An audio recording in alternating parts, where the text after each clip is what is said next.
머릿속에 이 장면을 한번 완벽한 고화질 영화처럼 그려보세요. 이스라엘의 요단강 한가운데입니다. 이스라엘 역사에서 아주 무겁고 상징적인 장소잖아요. 맞아요. 그 강가에 두 남자가 서 있습니다. 나이든 선지자가 자신의 겉옷을 벗어서 막 둘둘 말더니 강물을 쾅 하고 강하게 내리쳐요. 그러자 믿을 수 없게도 거대한 물줄기가 양쪽으로 쫙 갈라지죠. 네, 마른 땅을 밟고 강을 건너는 두 사람. 그런데 바로 그 순간 하늘에서 불타는 병거와 불말들이 회오리 바람을 일으키면서 막 굉음과 함께 맹렬하게 돌진해 내려옵니다. 와, 진짜 눈을 뜰 수조차 없는 압도적인 스펙타클이죠. 여러분, 이거 한번 상상해 보세요. 그 엄청난 폭풍 속에서 나이든 선지자 엘리야가 하늘로 솟구쳐 올라갑니다. 그리고 땅에 남겨진 젊은 제자 엘리사는 그 장엄하고 두려운 광경을 보면서 하늘을 향해 부르짖죠. 내 아버지여, 내 아버지여, 이스라엘의 병거와 마병이여, 이렇게 외치잖아요. 그렇죠.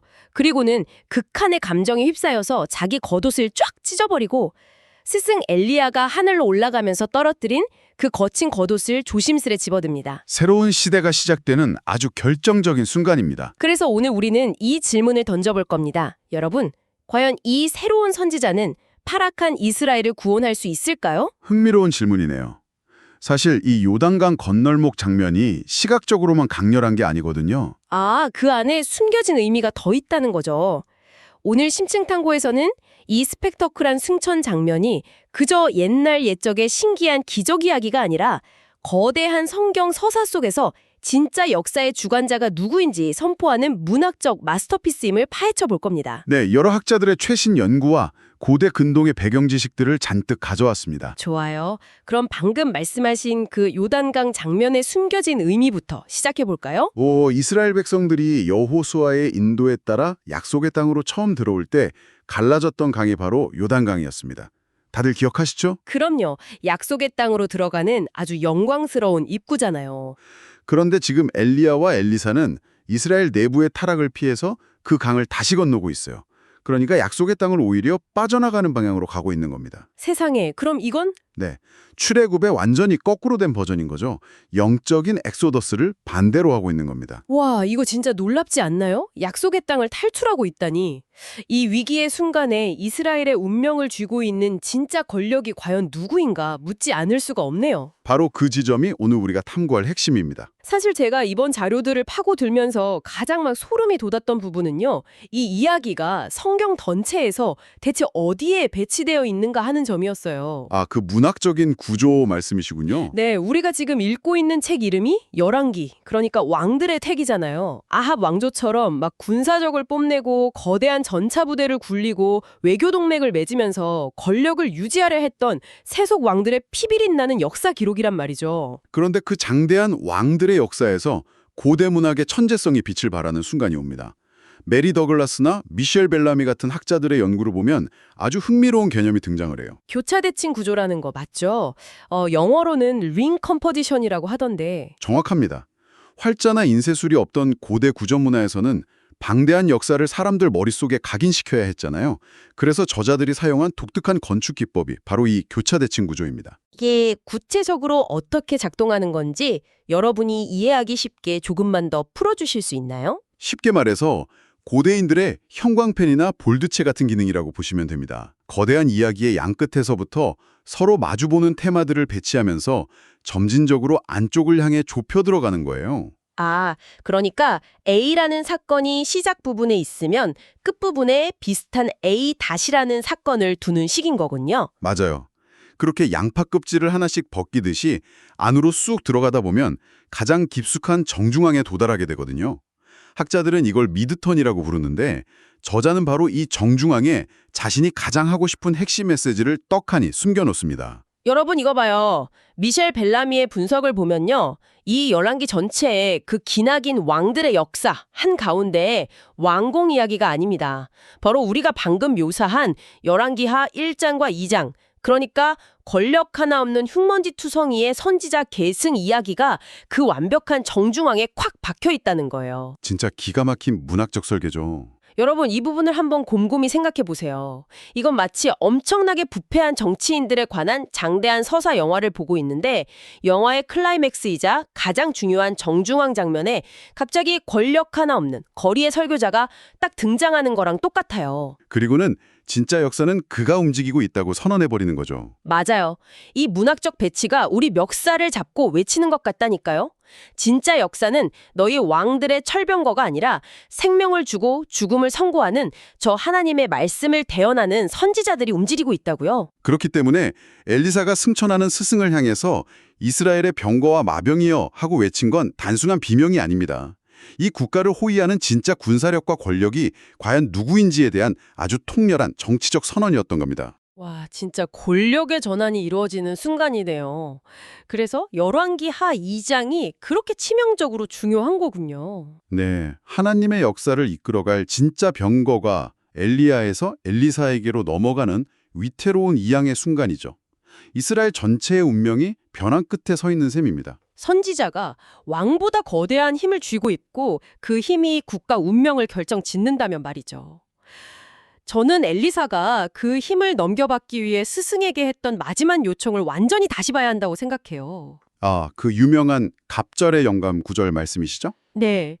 엘리야가 떠나기 직전에 내가 내게 어떻게 할지를 구하라 하니까 엘리사가 당신의 성령에 하시는 역사가 갑절이나 내게 있게 하소서 하잖아요. 사실 이 부부에서 오해가 엄청 많거든요. 현대 독자들 입장에서는 오해하기 딱 좋은 표현이긴 하죠. 저도 어릴 때는 이거 읽고 엘리사가 무슨 게임 아이템 강화하듯이 만화통을 2배로 늘려달라고 한 건 줄 알았어요. 스승님이 불을 한 번 내렸으면 저는 번개를 2번 칠 수 있는 초능력을 주세요. 약간 이런 식으로요. 갑절이라는 단어 어감 때문에 다들 그렇게 양적인 2배 증가로 직관적으로 받아들이시죠. 하지만 고대 이스라엘의 법적 텍스트를 열어보면 이 이야기의 차원이 완전히 달라집니다. 히브리어 원어의 의미가 다른 건가요? 네, 엘리사가 요구한 히브리어 단어가 피쉬나임인데요. 이 단어는 마법적인 능력을 2배로 뻥튀게 해달라는 단위가 절대 아닙니다. 신명기 21장 17절에 아주 명확하게 등장하는 법적 상속 용어예요. 신명기 율법이라면 그 가족의 유산을 물려줄 때 장자가 받는 권리? 그 장자권 말씀하시는 건가요? 정확합니다. 고대 사회에서 아버지가 세상을 떠날 때 장자는 다른 형제들보다 이 피시나임, 즉 갑절의 몫을 상속받도록 법으로 정해져 있었어요. 단순히 재산을 2배로 받아서 부자가 되라는 특권이 아니었겠네요? 당연하죠. 장자는 아버지가 남기고 간 모든 빚을 다 떠안아야 했고 남겨진 가족들의 생계도 전부 책임져야 했습니다. 무엇보다 그 가문의 미완성된 과업을 완수해야 하는 엄청나게 막중한 법적 의무를 졌던 겁니다. 세상에. 그러니까 당시 엘리야 주변에 엘리사 말고도 선지자의 제자들이라는 무리가 꽤 많았잖아요. 네, 수십 명의 생도들이 있었죠. 엘리사는 그 수많은 제자들 사이에서 돋보이는 초능력을 원한 게 아니었군요. 제가 스승님의 영적인 장자가 되겠습니다. 이 선언을 한 거네요. 맞습니다. 합법적인 후계자로서 영적 장자권을 요구한 거죠. 여러분, 진짜 이거 너무 벅차오르지 않나요? 타락한 이스라엘을 향해서 하나님의 말씀을 외쳐야 하는 그 고독한 십자가, 왕들의 암살 위협에 시달림에 도망쳐야 했던 그 끔찍한 사명을 자기가 통째로 짊어지겠다고 수락한 거잖아요. 무거운 책임의 수락이죠. 엘리사가 자기 겉옷을 갈기갈기 찢어버리고 스승의 거친 겉옷을 집어드는 행동이 그래서 비장한 겁니다. 과거의 자신은 죽고 완전히 새로운 영적 장자의 정체성을 입는 거군요. 그렇게 능력을 이어받고 나서 첫 번째 기적으로 여리고에 죽어가는 물에 소금을 던져 생명수로 살려내잖아요. 영적 장자로서 이스라엘의 생명을 가져다주는 은혜의 사역을 아주 멋지게 시작한 거죠. 그러면 이제 이 선지자가 막 전국을 순회하면서 치유도 하고 회복도 시키는 따뜻한 감동 스토리가 나와야 할 타이밍인데 안타깝게도 성경은 그렇게 호락호락하지가 않죠. 맞아요. 바로 이 지점에서 열왕기 저자가 우리를 아주 당혹스럽고 불편한 사건 한가운데로 밀어넣어 버립니다. 여리고를 떠나서 베델로 올라가는 길에 터진 그 사건 말이죠. 사실 성경을 연구하는 학자로서 저도 이 베델의 암곰 사건을 마주할 때마다 오랫동안 참 곤혹스러웠습니다. 변호하기가 엄청 까다로운 본문이거든요. 읽다 보면 진짜 흠칫 놀라게 된다니까요. 엘리사가 베델로 올라가는데 성읍에서 어린아이들이 나와서 조롱해요. 대머리에 올라가라, 대머리에 올라가라. 아주 짓궂은 주공이죠. 그런데 생명의 물을 살려냈던 이 선지자가 갑자기 뒤돌아서서 여호와의 이름으로 아이들을 저주합니다. 그러자 숲에서 암곰 2마리가 튀어나와서 무려 42명의 아이를 찢어버려요. 시각적으로도 끔찍하고 도덕적으로도 납득하기 힘든 전개죠. 아무리 철없는 아이들의 외모를 놀렸다고 한들 기분이 좀 상했다고 곰을 불러서 대학살을 일으키다니요. 이건 뭐 영적인 장자권을 받은 성자의 모습이라기엔 너무 잔혹하고 파괴적인 심판 아닌가요? 우리가 지금 느끼는 이 공포와 당혹감이 바로 저자가 의도한 문학적인 충격입니다. 이 사건을 제대로 이해하려면 먼저 베델이라는 장소가 고대 이스라엘에서 어떤 곳이었는지 그 지형을 좀 파헤쳐 봐야 해요. 베델이 단순한 시골 마을이 아니었나요? 전혀 아닙니다. 기원전 10세기에 북이스라엘이 남유다랑 갈라질 때 초대왕 여로보암이 이스라엘 백성들이 예루살렘 성전으로 가는 걸 막으려고 금송아지 우상을 세웠던 곳이에요. 아, 국가 종교의 본산이었군요. 네, 막대한 자본과 권력이 집중된 국가 주도의 우상 숭배 중심지, 그러니까 반여호와 신앙의 최전선이 바로 베델이었습니다. 단순한 종교 시사를 넘어서 아합 왕조의 이데올로기를 지탱하는 정치적 요새였던 거죠. 세상에. 그러면 그곳의 아이들이 선지자를 조롱했다는 건 단순히 애들의 개인적인 일탈이 아니었네요. 베델이라는 도시 전체에 팽배해 있던 국가적인 적대감을 그대로 반영하는 겁니다. 애들이 대머리여 올라가라 하고 반복해서 외친 건 단순히 머리 벗어진 걸 놀린 게 아니에요. 그럼 무슨 뜻이 숨어 있었던 건가요? 너희 스승 엘리야처럼 너도 회오리 바람이나 타고 하늘로 꺼져버려라. 우리 베델에는 여호와의 선지자 따위는 필요 없다. 이런 식으로 하나님과 언약 자체를 지독하게 조롱한 겁니다. 와, 그러니까 이 조롱은 하나님 나라에 대한 전면적인 반역이었군요. 맞습니다. 학자 마커스와 로이 헬러는 이 본문이 엘리사의 인격을 아주 모호하게 묘사하고 있다는 점에 주목해요. 선지자는 언제나 친절하고 안전한 도덕적 성자일 거라는 우리의 환상을 산산조각 내버리는 거죠. 그렇다면 베델의 고음 사건이 일종의 언약적인 심판을 상징한다고 볼 수 있겠네요. 이스라엘 독자들한테는 이게 어떻게 다가왔을까요? 이스라엘 백성들에게 야생 들짐승의 습격은 절대 무작위적인 사고가 아닙니다. 레위기 26장 같은 율법서를 보면 이스라엘이 언약을 깨트리고 우상숭배에 빠질 때 임하는 아주 끔찍한 국가적 심판이 명시되어 있어요. 혹시 그 심판 내용이 짐승과 관련이 있나요? 네, 들짐승을 보내어 너희의 자녀들을 움키게 하겠다라는 저주가 정확히 들어 있습니다. 엘리사는 화가 나서 개인적인 복수로 한 게 아니라 율법에 명시된 언약 파괴의 결과를 시각적으로 집행한 거예요. 아, 헬러의 분석이 딱 맞네요. 엘리사는 생명을 살리기도 하지만 동시에 왕들조차 두려워서 벌벌 떨어야 할 인간이 결코 통제할 수 없는 압도적인 권능을 쥔 심판의 대리자였던 거군요. 인간이 통제할 수 없는 권능. 그게 핵심입니다. 세속의 왕들은 돈으로 전차 부대를 사고 군인들을 통제할 수 있잖아요. 그렇죠. 자기들 마음대로 부리죠. 하지만 이스라엘의 진짜 권력인 선지자와 하나님의 말씀은 인간이 결코 매수하거나 통제할 수 없는 아주 거대하고 파괴적인 힘이라는 걸 보여주는 겁니다. 이 통찰이 퍼즐을 하나로 확 맞춰주네요. 그런데요, 이 폭력적인 심판의 장면이 우리 마음속에 거대한 신학적 갈증을 하나 만들어내지 않나요? 갈증이요? 어떤 갈증 말씀이시죠? 엘리사가 여리고의 생명을 회복시키기는 했지만 베델에서는 결국 무자비한 심판으로 42명을 찢어버렸잖아요. 이 무서운 긴장감 속에서 두드려 성경 전체를 관통하는 거시적인 방향성, 제가 늘 강조하는 그 하나의 통일된 이야기가 모습을 드러내기 시작하는 것 같아요. 아, 성경의 유형론, 즉 타이폴로지가 작동하는 지점을 짚으신 거군요. 맞아요. 성경 저자들은 이 위대한 선지자들의 이야기를 완벽한 영웅담으로 포장하지 않았습니다. 의도적으로 그들의 한계와 파괴성을 노출시켰죠. 엘리야와 엘리사가 하늘에서 불을 내리고 암곰을 부르는 막강한 권능으로 타락한 왕들을 견제하긴 했지만 근본적으로는 무력과 공포를 동반하는 불완전한 해답이었다는 거군요. 바로 그겁니다. 그들이 세상을 굴복시킬 수는 있었어도 세상을 근본적으로 치유하거나 우상 숭배의 뿌리를 완전히 뽑아낼 수는 없었단 말이죠. 동의합니다. 그 피 흘림과 심판의 역사는 완전한 치유가 될 수 없죠. 여러분, 이게 핵심입니다. 이 고대 이야기들은 우리 마음속에 일종의 선지자 모양의 빈칸을 남겨두고 있어요.